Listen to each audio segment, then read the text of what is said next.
महाराष्ट्र के एक संत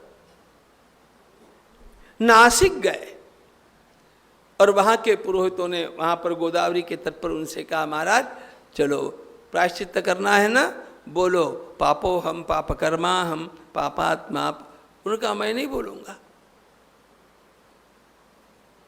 उन्होंने कहा जीवन भर में मैंने कोई गलत काम नहीं किया, मेरे गले में तुलसी की माला रात दिन है, अखंड मेरे मुख में ज्ञानेश्वर महाराज का और विट्ठल भगवान का नाम है, ज्ञानेश्वरी का पाठ किए बिना मैंने कभी भोजन नहीं किया, पंढरपुर की वारी एक बार भी मैंने छोड़ी नहीं।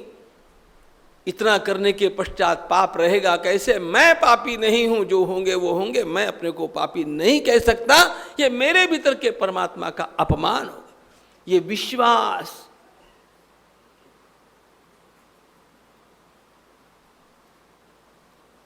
जासु नाम सुमिरत एक बारा, उतर ही नर भव सिंधु अपारा। परमात्मा का नाम एक बार लेने से भी अनंत जन्मों के पापों का नाश होता है। ये हम सुनते हैं, पढ़ते हैं,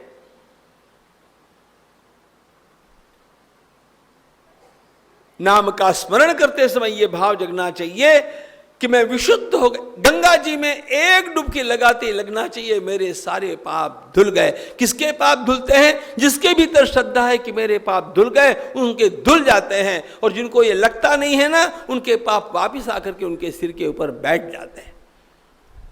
यू मस्ट फील इट।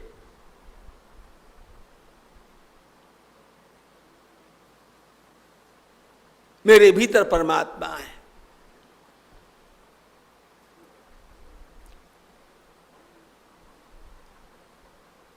प्रभु के उन चरण कमलों का चिंतन, जिनकी सेवा भगवती लक्ष्मी रात दिन करती है।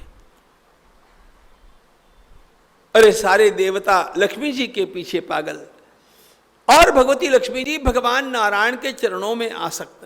मैं प्रभु के चरण मेरे हृदय में विराजमान, तो इन चरणों की सेवा करने के लिए बिना बुलाए लक्ष्मी जी को मेरे पास आना पड़ेगा। ये विश्वास।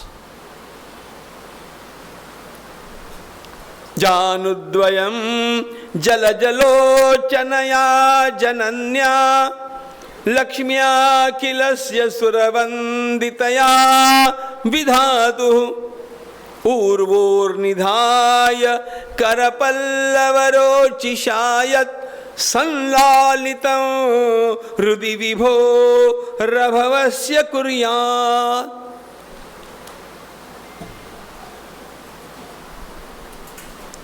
केवल चरण कमलों के ही चिंतन में डूब जाए। भगवान का सुंदर पीतांबर, प्रभु के अति दिव्य करघनी,